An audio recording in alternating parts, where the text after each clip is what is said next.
오늘 본문 신명기 11장 1절부터 12절에 있는 말씀은 이스라엘 백성들이 가나안 땅에 들어가면 하나님의 말씀을 지켜 행하라고 권면을 하고 있습니다.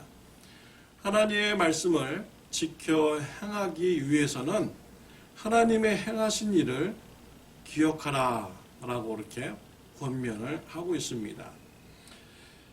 과거에 행하신 하나님의 일 세 가지를 언급하면서 기억하라고 했습니다. 이와 같은 것을 기억하면 하나님의 말씀을 지켜 행할 수 있다라는 것입니다. 첫 번째로 애굽에서 행하신 일을 기억하라고 했습니다. 애굽에서 이스라엘 백성들은 해방되었습니다. 그러나 그들은 얼마 못 가서 홍해 바다에 가로막혀서 앞으로 나갈 수가 없게 되었습니다. 애굽 병사들은 뒤에서 따라옵니다. 쫓아옵니다. 하나님께서 기적을 베풀어 주셨습니다. 홍해 바다를 갈라서 길을 내어 준 것입니다. 이스라엘 백성들은 그 길을 따라서 홍해 바다를 건너가게 되었습니다. 애굽 병사들이 뒤에서 쫓아왔습니다. 하나님께서 심판하셨습니다. 홍해 바다의 물을 그들의 얼굴에 부으셨습니다. 마치 세수를 할 때 물을 얼굴에 붓듯이 홍해 바다의 물을 애굽 병사들에게 부은 것입니다.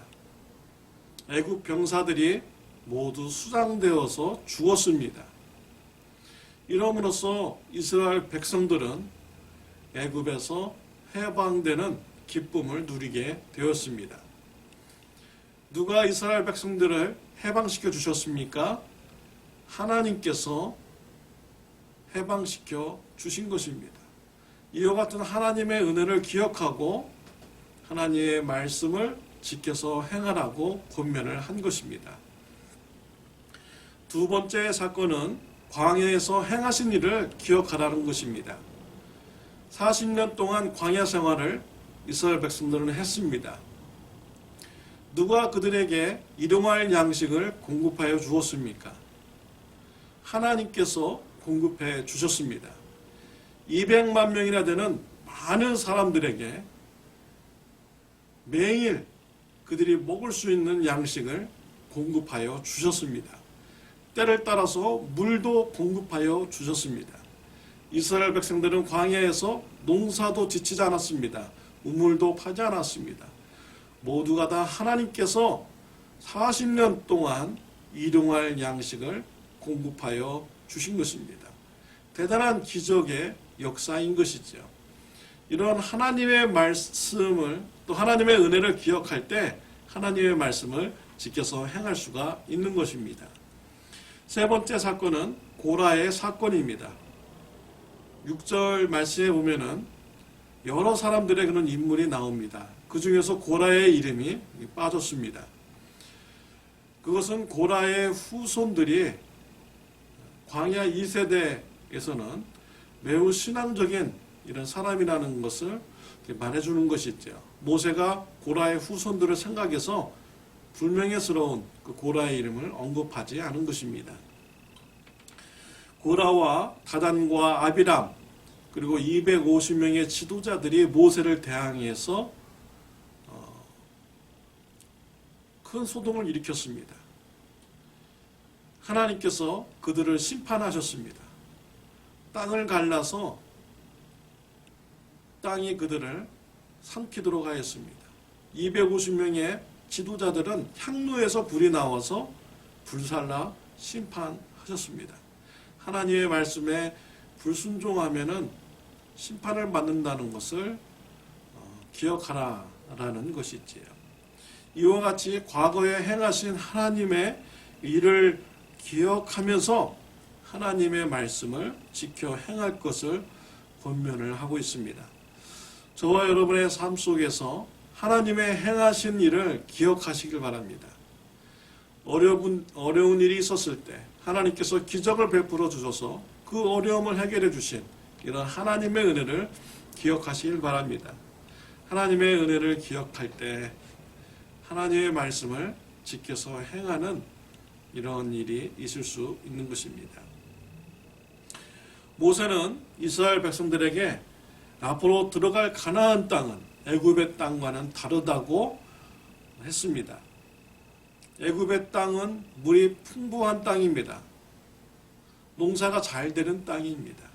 그에 반면에 가나안 땅은 물이 부족한 땅입니다. 하나님께서 늘 지켜봐 주시지 않으면은 농사를 지을 수 없는 땅이 바로 가나안 땅이라는 것이지요. 하나님께서 이른 비와 늦은 비를 때를 따라서 적당히 주셔야만이 농사를 지을 수 있는 이런 땅이라는 것입니다. 그래서 더욱더 하나님을 의지하면서 하나님의 말씀을 지켜서 행해야만이 그 땅에서 살아갈 수 있다라고 모세는 권면을 한 것입니다. 저와 여러분의 삶은 가나안 땅입니까? 애굽 땅입니까? 가나안 땅 같은 이런 삶을 살고 있다면 하나님을 더욱더 의지하시기를 바랍니다. 하나님을 의지하고 하나님께서 은혜 주셔야만이 살아갈 수 있다는 것을 고백하며 하나님을 붙드시길 바랍니다. 그리고 가나안 땅에 있는 삶을 사는 것에 대해서 감사하시는 저와 여러분들이 되시기를 바랍니다. 가나안 땅 같은 이런 삶을 살면서 하나님을 붙잡고 사는 삶이 더욱더 축복된 삶인 것입니다. 왜냐하면 죽음 이후에 영생의 축복이 있고 또 영생의 상급이 영원토록 주어지기 때문이지요. 비록 이 땅에서 애굽 땅과 같은 이런 인생을 살아가고 모든 것이 풍부하고 모든 것이 잘 되는 이런 삶을 살지라도 하나님을 모르는 이런 삶을 살아간다면 그 삶은 정말 안타까운 이런 삶을 살아가는 것입니다. 죽음 이후에 하나님부터 인정받지 못하고 영원한 지옥불에서 고통을 받으며 심판을 받는 이런 삶을 살아가기 때문인 것이죠. 더욱더 안타까운 것은 하나님의 말씀을 지키고 행함으로써 정말 인간다운 삶, 하나님이 원하시는 삶을 살지 못하는 것이 더욱더 안타까운 것입니다. 하나님의 말씀을 지켜서 행하는 삶은요, 정말 아름다운 삶입니다. 멋진 삶입니다. 이웃에게 감동을 주는 이런 삶인 것이지요. 복된 인생인 것입니다. 우리 예수님을 보십시오. 하나님 앞에서 겸손한 인생이었어요. 하나님의 말씀을 지켜 행하고 하나님의 말씀에 순종하는 삶을 예수님은 사셨습니다. 하나님의 말씀에 순종하여서 저와 여러분의 죄를 대신 지시고 십자가에서 대신 심판받아 죽으셨습니다. 3일 만에 부활하셨습니다. 예수님을 믿는 자로 하여금 죄사함 받고 구원받는 이러한 일을 우리 예수님께서 감당하신 것입니다. 우리 예수님의 모습을 보십시오. 얼마나 아름다운 모습입니까? 얼마나 멋진 인생입니까? 이 땅에서 애굽에 사는 삶과 같이 풍부하게 살고요. 나만을 위해서 살고 이기적인 삶을 사는 삶보다 우리 예수님의 삶이 훨씬 더 멋있는 인생이고 훨씬 더 아름다운 이런 인생인 것입니다. 하나님의 말씀을 지켜 행하는 삶은 이와 같이 아름다운 삶인 것입니다. 우리 찬송가도 이런 가사가 있죠.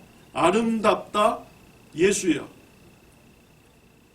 나의 좋은 친구 예수 공로 아니면 영원 형벌 받네.